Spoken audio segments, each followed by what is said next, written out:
Hi, welcome to the second part of this video. My name is Annette and I am so excited that you have chosen to come back and watch the second part of this video.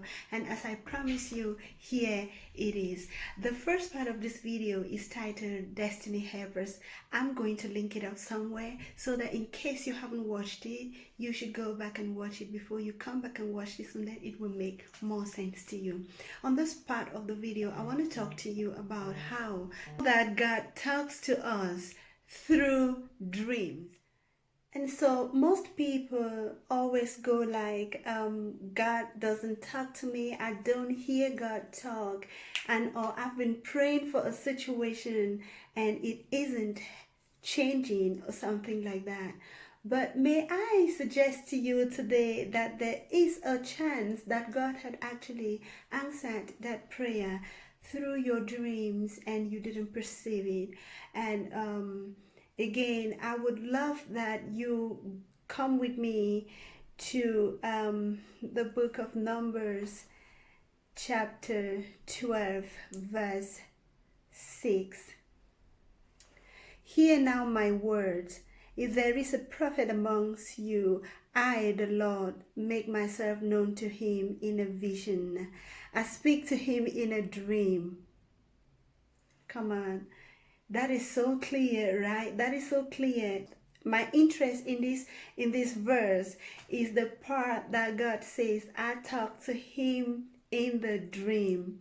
And so God has been talking to you in the dream, and you perhaps have not been getting it. I would like for you to come with me to another part of the Bible, Job chapter 33, verse 14 to 15. For God speaks in one way or in another, yet man does not perceive it. In a dream, in a vision of the night, when deep sleep falls upon men, while slumbering in their beds. This is so interesting to me, guys, because as a matter of fact, so many times when we are in a situation, we pray, which is a good thing to do. But because we've been taught how to pray, but we haven't been quite taught how to receive the answers to our prayers. And this video is going to just suggest to you that sometimes the answer to your prayer will be made known to you through a dream. And I am going to give you an example, as usual, a personal experience. I had this situation sometime, like I think 3 to 4 years ago, whereby I drove my car for quite a long time without oil. I mean, I'm not stupid, right? But I'm a woman, and what I do, like most of us, what we do is we get into the car, we start it and we drive it, okay? All the other mechanics and all those other things, we really usually don't pay a lot of attention to it. And so that's exactly what I did. I drove my car for such a long time without oil in it. And I remember I'll be picking up my son from school, and I will always hear this cracking noise. And so one night I had a dream, and in this dream I went to pick my son from school, and as we are driving back home, we came to of course the traffic light, and I realized that I kind of like lost control over my car, and this car kind of like rolled away and almost caused an accident. And someone appeared, and this person came in the face of an individual that I knew, someone that I really liked. God, he came in the face of this person that I really liked, and he placed his hands on the bonnet of my car, opened it up, and I saw him opening the oil tank, put the lid down, and he stared into my eyes in a way that made me feel like, oh, what did I do wrong? Why is he seeming mad? He stared at me so intensely. He didn't want to say anything, but I knew that I was doing something wrong. Okay, and that was the end of that dream. And as trivial as that might sound, because most of us, when we wake up from such dreams that we don't quite make any sense out of it, we just cast it away, right? We don't even bother. And so that was the situation with me. When I woke up from that dream, I kind of like, I didn't even think about it. But I went and brought my son, I drove my son to school. And when I got back home, I kind of like, I thought something is up. Why did I have this dream? And so I went back down to my car, and I opened the bonnet of my car, and I opened that oil tank.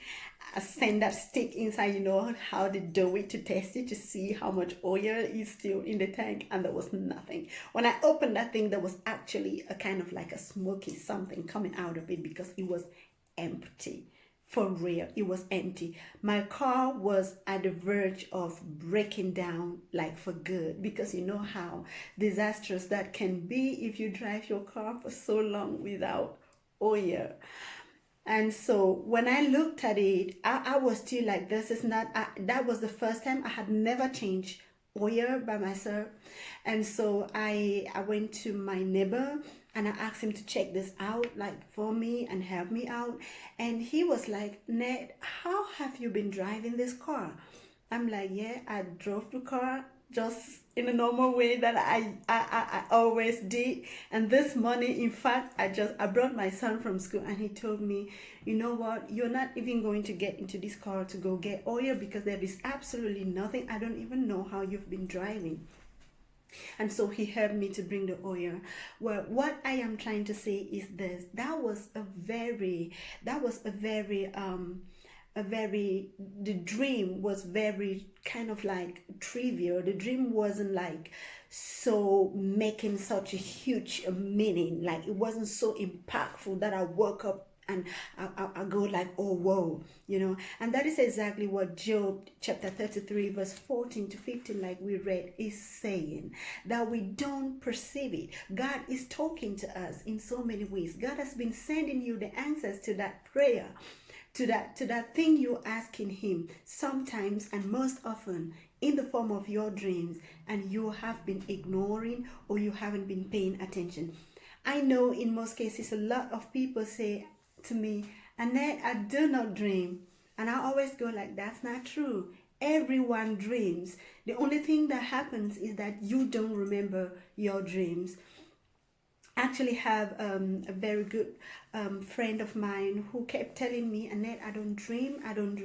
And I decided, why don't we pray? And so we prayed about it, that she should start dreaming. And oh man, I did not have no more peace from her, because every day she would call me up, I had this dream, what does it mean, you know?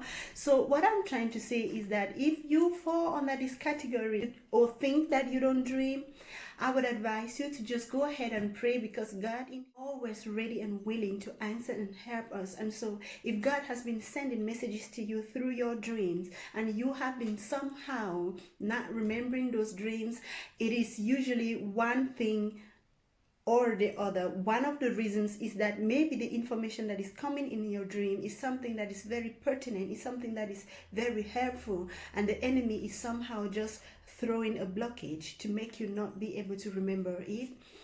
And or there are a couple of reasons. So but suffice to say that if you would pray, if you have that kind of a situation and pray, God will surely help you. So anyway, this is it about this video. I don't want to make it long, but I really do hope that it has helped you in one way or the other to, one, realize that you have to really pay attention to your dreams. If you are a God believing individual who believes that God is your creator, your father, and he cares for you, he answers your prayers, and you believe especially in his word, then please take make it a point to remember your dreams, to journal your dreams, because most often there is a lot of information that is coded in the dreams that you are having. I really do hope that this video helped you, and if it did, please give it a thumbs up. Please kindly subscribe and stay tuned for more useful content like this. And until next time, stay blessed. Bye bye for now.